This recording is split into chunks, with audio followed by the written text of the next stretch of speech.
दोस्तों हमको ये तो पता है कि हमें पेटेंट मिलता कैसे है और हमें ये भी पता है कि पेटेंट किन किन चीज़ों पर मिलता है, पर क्या हमें ये पता है पेटेंट किन चीज़ों पर नहीं मिलता है। हमारी आज की क्लास इसी पर बेस्ड है, इसी कॉन्सेप्ट पे बेस्ड है और ये कॉन्सेप्ट आपका डिफाइन है द पेटेंट्स एक्ट 1970 के सेक्शन नंबर 3 एंड 4 में।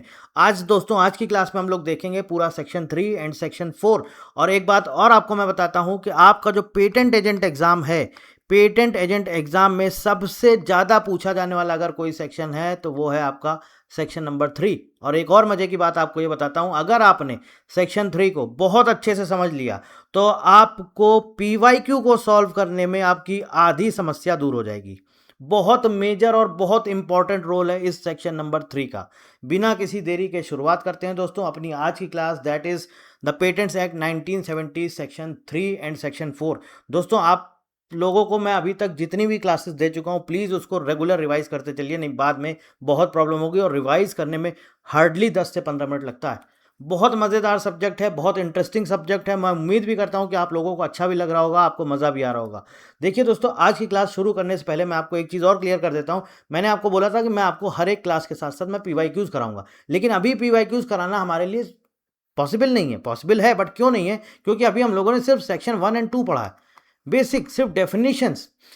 डेफिनेशन से रिलेटेड डायरेक्ट क्वेश्चन नहीं आता, बट कॉन्सेप्ट रहता है, कॉन्सेप्ट बेस्ड क्वेश्चन आता है तो वो रहता है, लेकिन डायरेक्ट क्वेश्चन डेफिनेशन से नहीं आता। बट कैसे क्वेश्चन आते हैं वो हम लोग तब करेंगे जब हम लोग थोड़े बहुत सेक्शंस पढ़ लें। एटलीस्ट इनिशियल स्टेज अभी हमने जस्ट शुरू किया है, थोड़ा सा और अंदर एंटर करते हैं, पेटेंट्स एक्ट के अंदर थोड़ा और पहुंचते हैं, मतलब एटलीस्ट 25 सेक्शन तक पहुंचते हैं, उसके बाद हम लोग पीवाईक्यूज कर, तब आपको समझ में भी आएंगे। अभी डायरेक्ट पीवाईक्यू मैं आपको दे दूंगा, आपको नहीं समझ में आएगा।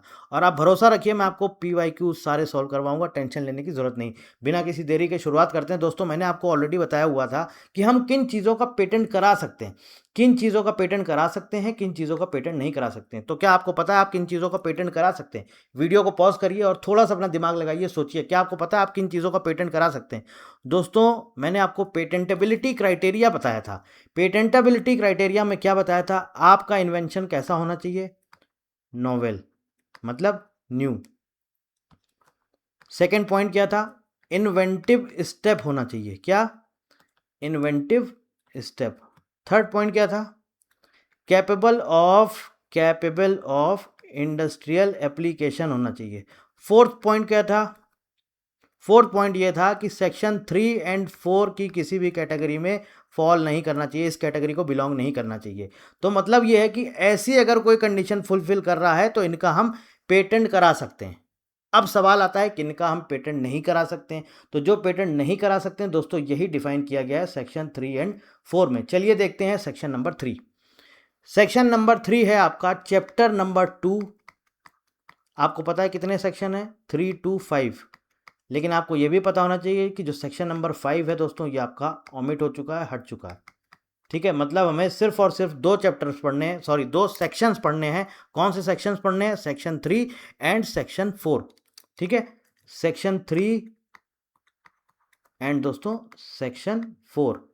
सेक्शन 3 क्या कहता है, ध्यान से समझिएगा, line to line word to word पढ़िए, बहुत आसानी से समझ में आएगा। सेक्शन 3 कहता है व्हाट आर नॉट इन्वेंशंस। क्या इन्वेंशन नहीं है? चैप्टर क्या बता रहा है? चैप्टर बता रहा है inventions not patentable. Invention patent के लिए एलिजिबल नहीं है, नॉट पेटेंटेबल है। और सेक्शन क्या बता रहा है? What are not inventions. क्या इन्वेंशन नहीं है? सीधी सी बात है, वो इन्वेंशन नहीं है जिसका पेटेंट नहीं कराया जा सकता। ठीक है ना? अब देखिए, the following are not inventions within the meaning of this act. क्या बता रहा है? अब 2-3 पॉइंट और हैं, आपको हाईलाइट करना, आपको बताना। उनको क्या बताने के लिए इसलिए ज़रूरी है ताकि आपको चीज़ें याद रहेंगी। पहली चीज़, सेक्शन 3 में टोटल कितनी कैटेगरीज हैं? 15। कितनी कैटेगरीज हैं? 15। कहाँ से कहाँ तक हैं? ए से लेकर के पी तक। इसके अलावा वैसे टोटल ए से पी तक 16 होती हैं, लेकिन 15 क्यों है? क्योंकि section number G, this is gone. Gone मतलब ओमिटेड, चला गया, गया, गॉन, खत्म, टाटा बाय बाय। ठीक है ना? जी से याद रहेगा अब आपको। सेक्शन 3 जी, गॉन, गया, टाटा बाय बाय, ओमिट हो चुका है, आपको याद रहेगा। सेक्शन 3 जी जा चुका है। ठीक है, लास्ट सेक्शन आपका कौन सा है? 3P। 3P ए से लेके कहाँ तक है? 3P। अगर आपको पूछता है सेक्शन 3P है क्या, तो 3P जो है ये हमें बताता है ट्रेडिशनल नॉलेज। किससे रिलेटेड है? ट्रेडिशनल। ट्रेडिशन मतलब क्या होता है? हिंदी में अगर बोले ट्रेडिशन, परंपरा, तो आपको पी से याद रहेगा दोस्तों,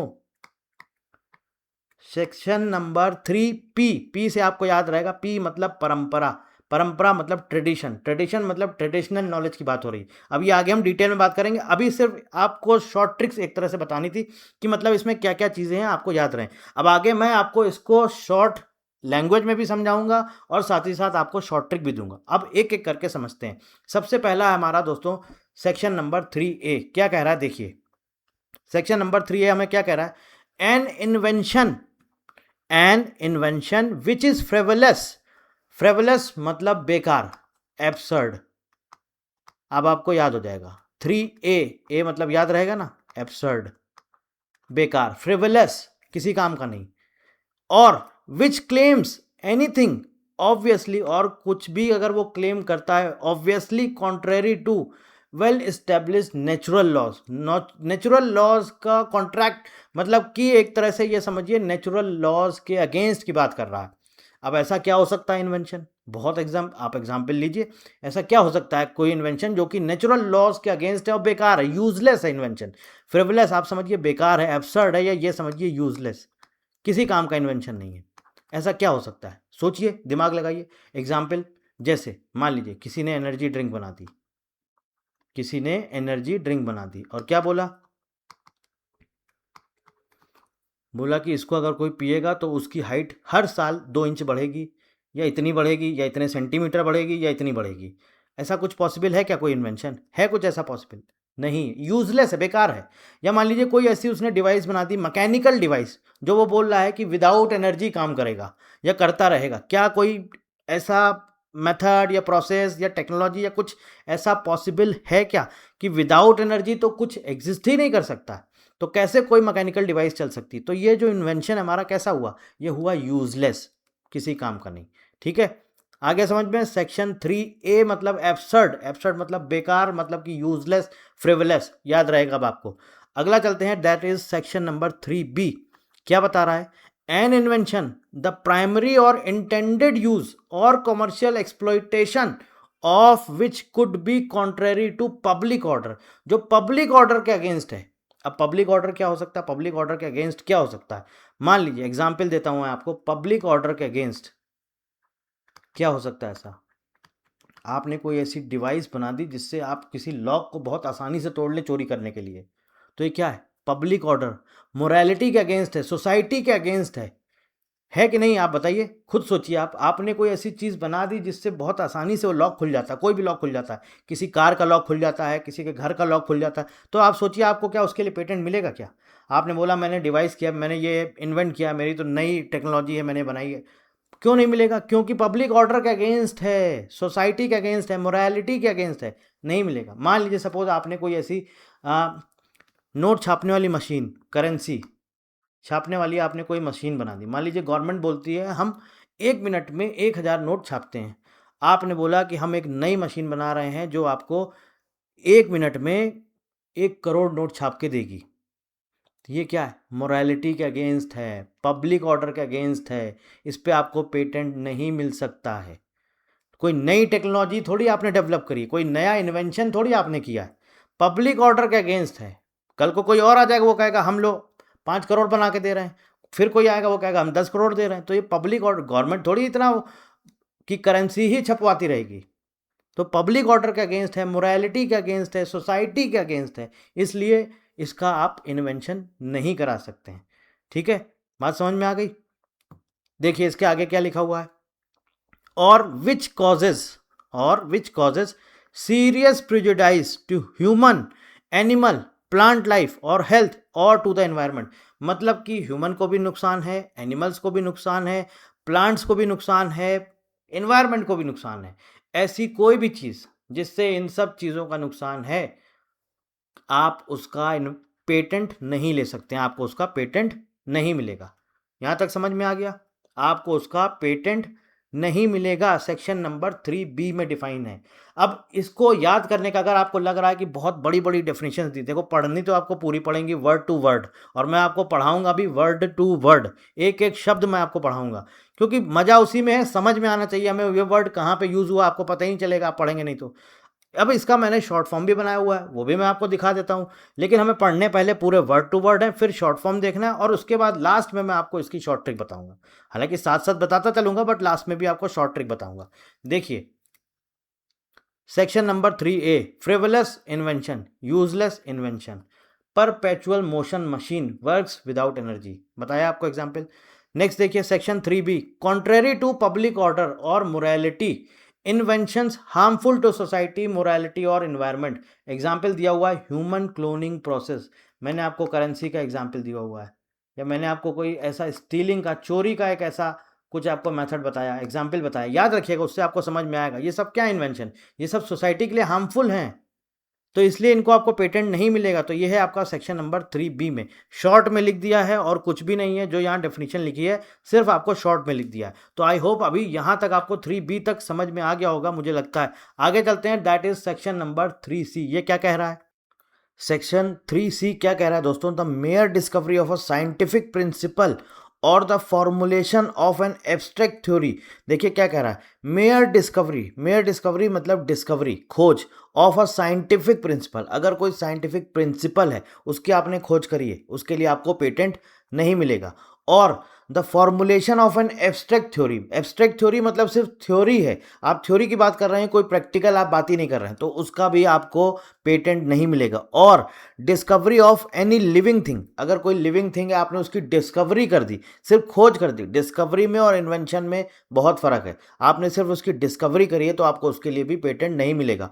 और non living substance occurring in nature, अब नॉन लिविंग सब्सटेंस क्या हो सकते हैं? मान लीजिए जैसे आपने कोई नया कोई मिनरल आपने ढूंढ दिया, कोई आपने कोई केमिकल या कुछ भी आपने इस तरह का फाइंड कर दिया, डिस्कवरी कर ली उसकी, तो फिर ये सब क्या चीजें हैं, इनका आपको दोस्तों पेटेंट नहीं मिलेगा, क्लियर लिखा हुआ है सेक्शन नंबर 3C में। चलिए इसका एग्जाम्पल भी देख लेते हैं दोस्तों। देखिए section number 3C, scientific principle और abstract theory, mere discovery of theory without practical application. जैसे मान लीजिए हम बात करते हैं, आपने मान लीजिए ग्रेविटी की डिस्कवरी कर दी, तो डिस्कवरी करी आपने, ठीक है, इसके लिए आपको पेटेंट नहीं मिलेगा। मान लीजिए आपने कोई एक नया स्टार आपने फाइंड कर दिया, या मान लीजिए आपने कोई प्लेनेट ढूंढ लिया, डिस्कवरी करी आपने, ठीक है ना, तो इसके लिए दोस्तों आपको पेटेंट नहीं मिलेगा। क्लियर, समझ में आ गया? इसके बाद अगला देखते हैं section 3D, this is most important section, और बहुत ध्यान से समझिएगा, एक एक लाइन टू लाइन समझेंगे। The mere discovery of a new form of a known substance, क्या बोला इन्होंने? Mayor discovery of a new form of a known substance, कोई एक नोन सब्सटेंस है, नोन है मतलब कि पहले से पता है नोन है, उसका कोई आपने नया फॉर्म आपने उसको डिस्कवर कर लिया, उसका नया फॉर्म आपने डिस्कवर कर लिया, which does not result in the enhancement of the known efficacy of the substance. मतलब क्या कह रहे हैं? मतलब कह रहे हैं लेकिन आपने खोज तो लिया, आपने डिस्कवर तो कर लिया एक नया फॉर्म, लेकिन उससे एफिकेसी मतलब कि इफेक्टिवनेस, एफिकेसी मतलब कि इफेक्टिवनेस, उससे जो सब्सटेंस है उसकी इफेक्टिवनेस पे कोई भी असर नहीं पड़ रहा है।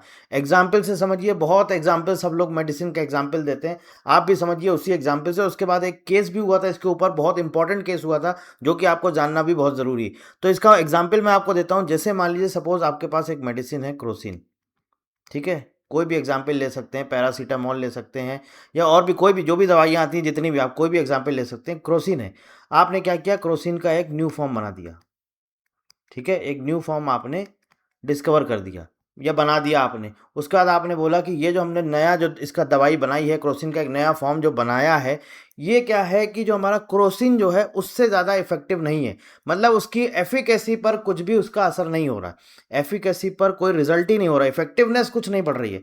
तो जब इफेक्टिवनेस नहीं बढ़ रही है तो इस पर आपको जो है क्या बोलते हैं दोस्तों, पेटेंट नहीं मिलेगा। और इसी का एक एग्जाम्पल मैं आपको देता हूँ दोस्तों, नोवार्टिस केस हुआ था, Novartis versus union of India.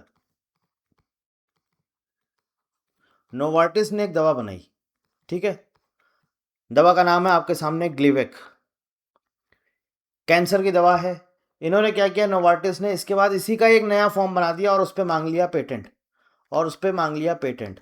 Supreme court ने रिजेक्ट कर दिया। सुप्रीम कोर्ट ने बोला कि ये न्यू फॉर्म है आपका, जो नॉन सब्सटेंस है, या आपने जो कुछ भी बनाया है इससे, आपने जो नई दवाई बनाई है उसका कोई भी पुरानी दवा से और उसके इफेक्टिवनेस पे कोई असर नहीं पड़ रहा है। मतलब जैसे मान लीजिए आप अगर एक चीज़ आज बनाते हैं, उसके बाद नई कोई चीज़ बनाते हैं, तो ऑब्वियस है वो पहले से ज़्यादा इफेक्टिव होनी चाहिए, बट उसकी इफेक्टिवनेस या एफिकेसी पर कुछ भी असर ही नहीं हुआ, वो एज इट इज़ है। दोनों को जो फंक्शन ये है, जो इसका काम है, वही दूसरी वाली जो बनाई उसका भी वही सेम काम है। मतलब दोनों का पर्पस एक ही है, दोनों एक ही काम कर रहे हैं, कुछ भी नया उसमें कुछ इंप्रूवमेंट नहीं दिखा, तो इसलिए ये पेटेंट जो है आपका रिजेक्ट कर दिया गया। और ये एक बहुत इंपॉर्टेंट केस हुआ था, इस पर बहुत एग्जाम्स में क्वेश्चन पूछे जाते हैं। मेनली आईपीआर के जितने भी एग्जाम्स होते हैं, आप देखिएगा कहीं ना कहीं आपको नोवार्टिस केस के बारे में ज़रूर सुनने को मिलेगा। हर एक एग्जाम में, वेदर चाहे वो सीजीपीडीटीएम आपका पेटेंट एग्जामिनर का एग्जाम हो, पेटेंट एजेंट हो, ट्रेडमार्क एग्जामिनर जो यूपीएससी कंडक्ट कराता है, उसमें भी ये तक क्वेश्चन पूछा गया है। तो बहुत इंपॉर्टेंट है, ठीक है। इसके बाद देखिए यहाँ पर आगे क्या बोल रहे हैं, और the mere discovery of any new property, कोई नई दवाई आपने खोज दी, और new use for a non substance, और कोई नॉन सब्सटेंस है जो आपको पता है, उसका न्यू यूज, उसका आपने कोई नया तरीका खोज दिया, यूज, न्यू यूज आपने उसका कोई भी डिस्कवर कर लिया। और the mayor use of a known process, कोई ऐसा प्रोसेस है जो आपको पता है, उसका आपने नया यूज आपने डिस्कवर कर दिया। और मशीन या अपरेटस, इसको भी आपने अगर कर दिया तो भी पेटेंट नहीं मिलेगा, unless such known process results in a new product. मतलब कि जब तक कि वो उसका रिजल्ट एक न्यू प्रोडक्ट नहीं बन जाता है, या ये बोलिए कि उसमें एटलीस्ट एक रिएक्टेंट नहीं होता है, तब तक कि हम उसका पेटेंट आपको नहीं मिलेगा।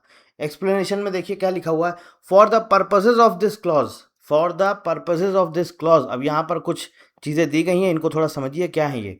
सॉल्ट्स हैं, एस्टर्स हैं, एथर्स हैं, पॉलीमॉर्फ्स हैं, मेटाबोलाइट्स हैं, pure form, particle size, isomers, mixture of isomers, complexes, combinations and other derivatives of known substance shall be consider to be the same substance. मतलब कि ये जितनी चीज़ें हैं यहाँ पर, ये सब क्या माने जाएंगी, known substance, unless they differ significantly in properties with regard to efficacy. जब तक कि उस पे क्या बोलते हैं, आपका जो उसकी जो भी प्रॉपर्टीज हैं, उनकी एफिकेसी पे जब तक कि कोई असर नहीं पड़ रहा है, तब तक ये सारी सारी चीज़ें क्या आएंगी, क्या मानी जाएंगी, नोन सब्सटेंस, ठीक है। और अगर एफिकेसी पे असर पड़ता है, इंप्रूवमेंट कुछ दिखता है, तो ऑब्वियस है कि तब फिर आपको पेटेंट मिल सकता है। लेकिन अगर कोई एफिकेसी पे कुछ फर्क नहीं पड़ रहा है, तो फिर आपको पेटेंट नहीं मिलेगा। नेक्स्ट है section number 3E, a substance obtained by a mere admixture resulting only in the aggregation of the properties of the components। मतलब देखिए क्या है, सिर्फ मिक्सचर है। मान लीजिए सपोज एग्जांपल देता हूं, एक सॉल्ट है या शुगर है, सॉल्ट ले लीजिए प्लस शुगर, ठीक है, आपने मिक्स कर दिया, तो ये जो मिक्सचर है, कोई जो नया मिक्सचर बना, कुछ उसका, कुछ आपको उसका क्या बोलते हैं, जो प्रॉपर्टीज में चेंजेस दिख रहे हैं। जैसे मान लीजिए आप ये समझिए वाटर प्लस शुगर, ठीक है, आपने दोनों को मिक्स किया, मिक्स करने के बाद प्रॉपर्टीज एज इट इज रहेंगी। आप नॉर्मल पानी पीजिए, शुगर के साथ अलग से शुगर लीजिए, नॉर्मल पानी पीजिए, शुगर ले लीजिए, क्या कुछ प्रॉपर्टीज में असर आएगा दोनों को मिलाने के बाद? उसकी प्रॉपर्टीज में कुछ भी चेंजेस आएगा? कुछ भी नहीं आएगा। इसलिए ऐसा कोई भी सब्सटेंस जो कि आप मिक्सचर करके बना रहे हैं, तो इस पर किसी पर भी आपको जो है पेटेंट नहीं मिलेगा। नेक्स्ट है section 3F, the mayor arrangement और रीअरेंजमेंट और duplication of known devices each functioning independently. मतलब कोई नॉन डिवाइस हैं और दोनों फंक्शन जो डिवाइस हैं वो आपकी इंडिपेंडेंट फंक्शनिंग कर रही हैं, मतलब कि इंडिपेंडेंट काम कर रही हैं। आपने क्या किया, आपने उनको सिर्फ रीअरेंज कर दिया, सिर्फ उनका अरेंजमेंट कर दिया या उनका डुप्लीकेशन कर दिया, और बोला हमें इसका पेटेंट चाहिए। जैसे मान लीजिए आपने क्या किया, आपने बोला हम एक फ़ैन प्लस एक लाइट, इन दोनों का कॉम्बिनेशन करके एक चीज़ बना दी, या दो फैन आपने मिला दिए और बोला हमें इसका पेटेंट चाहिए, नहीं, नहीं मिलेगा, ठीक है। मतलब आपने किया क्या, जो नॉन डिवाइस है आपने उसका तो सिर्फ अरेंजमेंट कर दिया, नहीं मिलेगा। सेक्शन 3G मैंने आपको ऑलरेडी बताया, ओमिट हो चुका है, जा चुका है। 3H, देखिए याद करने के तरीके हैं, मैं आपको अलग से इसका मैं चार्ट दे दूंगा, उसमें आपको सब कुछ बता दूंगा, सारी शॉर्ट ट्रिक बता दूंगा। H मतलब हॉर्टिकल्चर से बात आ जाएगी। P मतलब मैंने आपको बताया था परंपरा, जैसे कि ट्रेडिशनल नॉलेज। ऐसे ये सारे हैं, सब याद करने के बहुत आसान तरीके मैं आपको समझा दूंगा। 3H, a method of agriculture और हॉर्टिकल्चर। एग्रीकल्चर या हॉर्टिकल्चर का कोई भी मेथड होगा, आपको नहीं मिलेगा उस पर।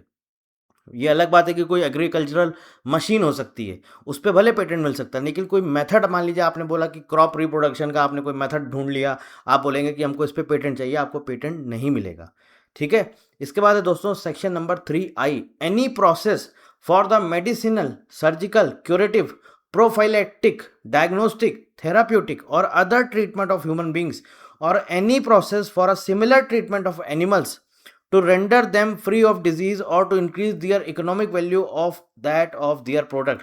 अब देखिए इसका क्या मतलब है, थोड़ा सा समझिए।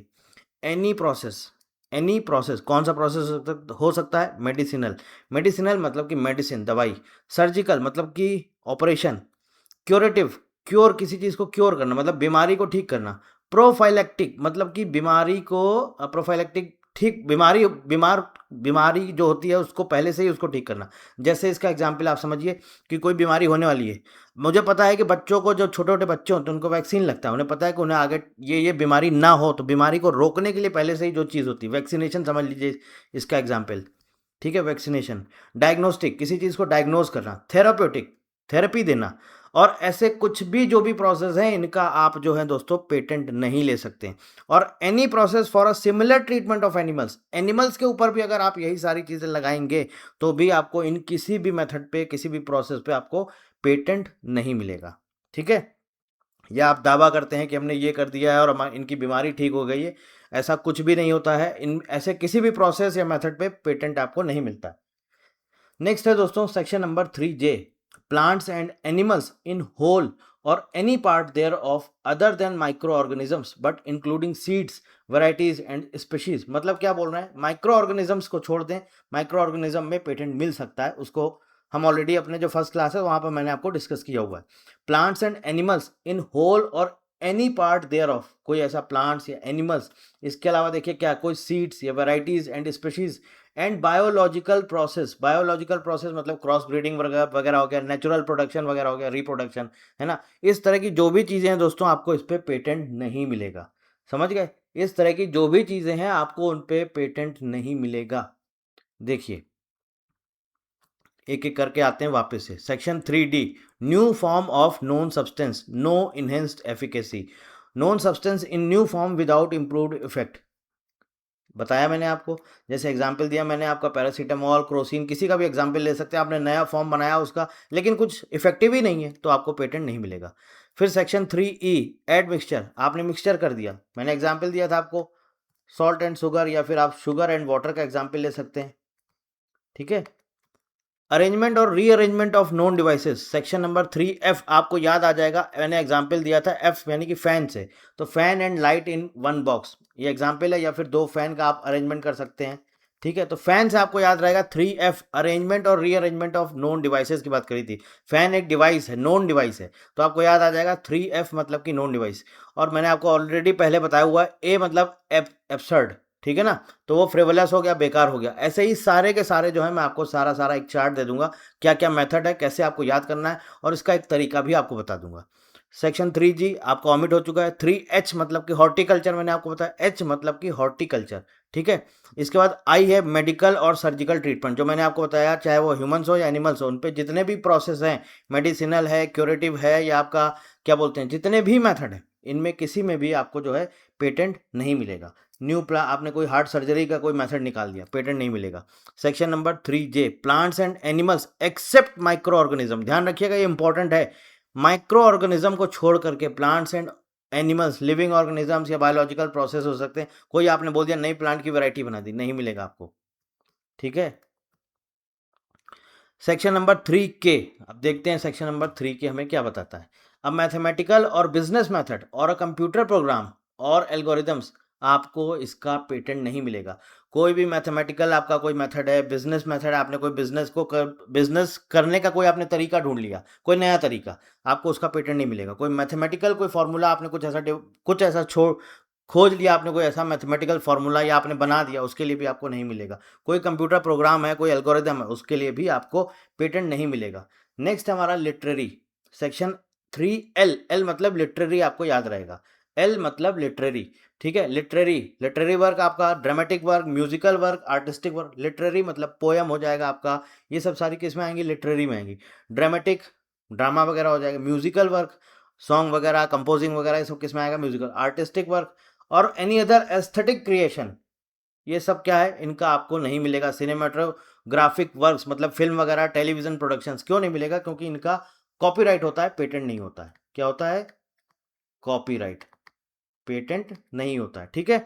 सेक्शन 3M, अ मेयर स्कीम और रूल, मतलब कि कोई स्कीम है, कोई रूल है, नहीं मिलेगा। और method of performing mental act, mental act मतलब कि किसी ने बोला मैं ये क्या बोलते हैं, कैलकुलेशन बहुत फास्ट कर दूंगा, मतलब ये कोई कैलकुलेशन बोलते हैं ना, मैं विद इन सेकंड में, इतने सेकंड में इतना बड़ा कैलकुलेशन कर दूंगा, ऐसा कोई भी आप मेंटल एक्ट करेंगे उसके लिए पेटेंट नहीं मिलेगा।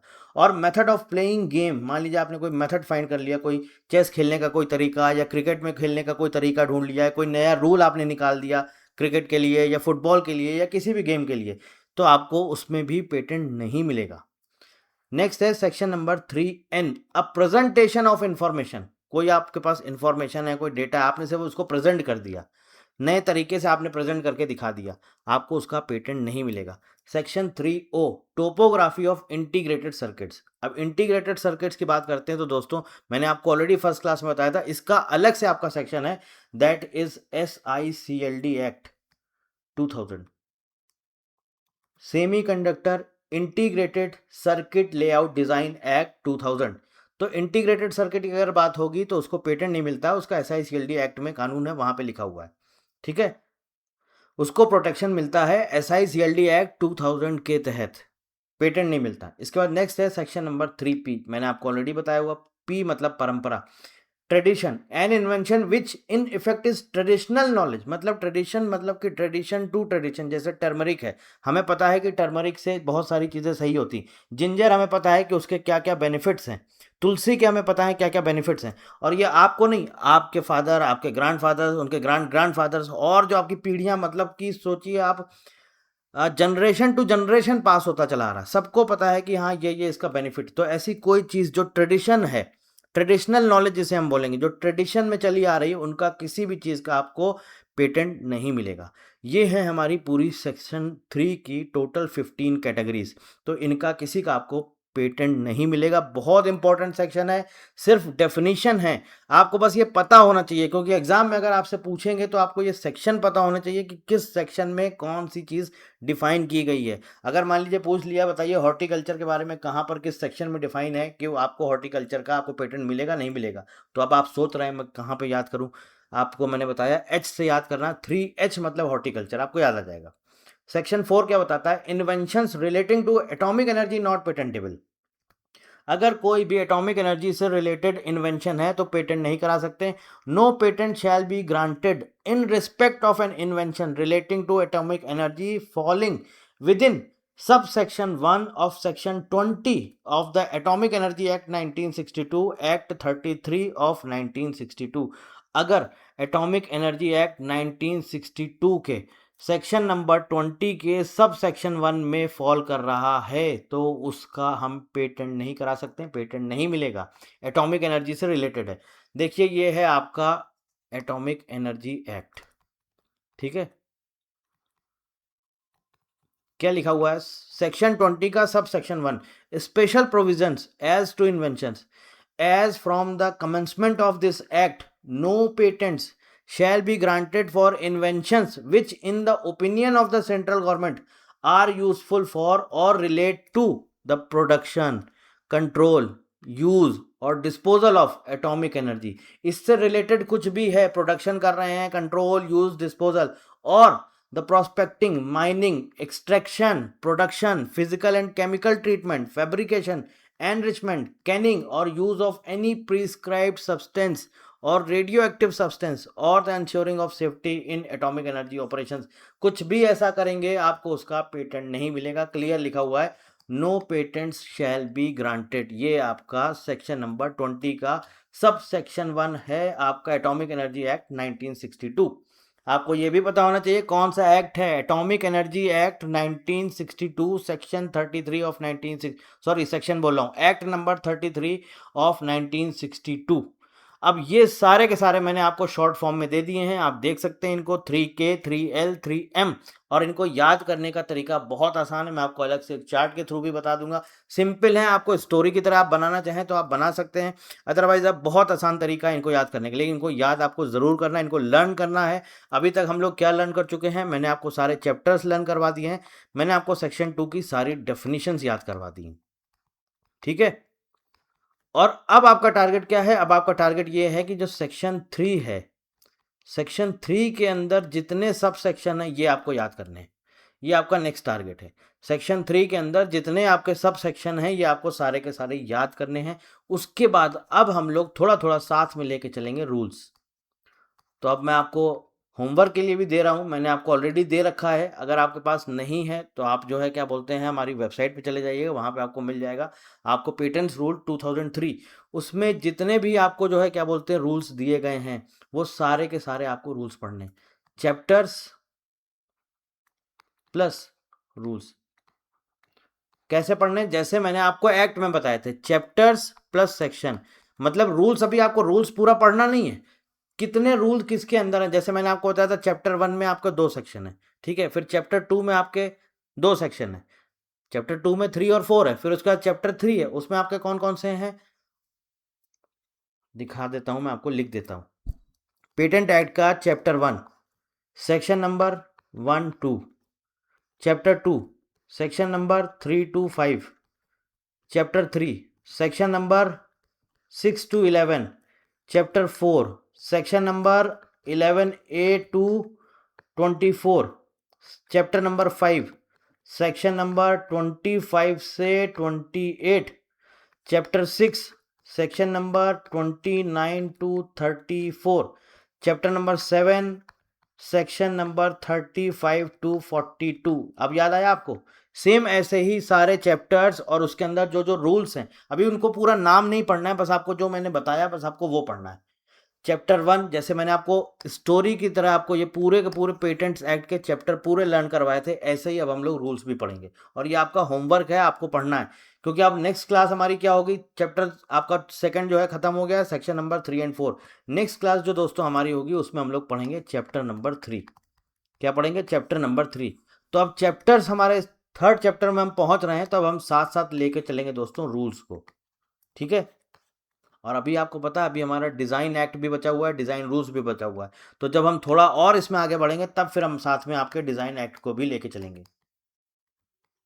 और जब ये दोनों चीज़ें हमारी चारों चीज़ें मतलब patent act, patent rules, design act and design rules, जब ये हमारी सारी चीज़ें खत्म हो जाएंगी, इसके बाद हम लोग चलेंगे ड्राफ्टिंग एंड मैनुअल की तरफ, ठीक है। सीक्वेंस वाइज चलेंगे, बहुत आराम से सारा आपका सिलेबस कंप्लीट होगा, आपको टेंशन नहीं लेना। बस जो आपको बोल रहा हूँ आप उसको रेगुलर पढ़ते रहिए, रेगुलर रिवाइज करते रहिए। कोई भी आपको मन में सवाल है सब्जेक्ट से रिलेटेड, कुछ पूछना चाहते हैं, कोई भी प्रश्न है, इस वीडियो के नीचे कमेंट करके पूछ सकते हैं। So thank you very much and thank you for watching.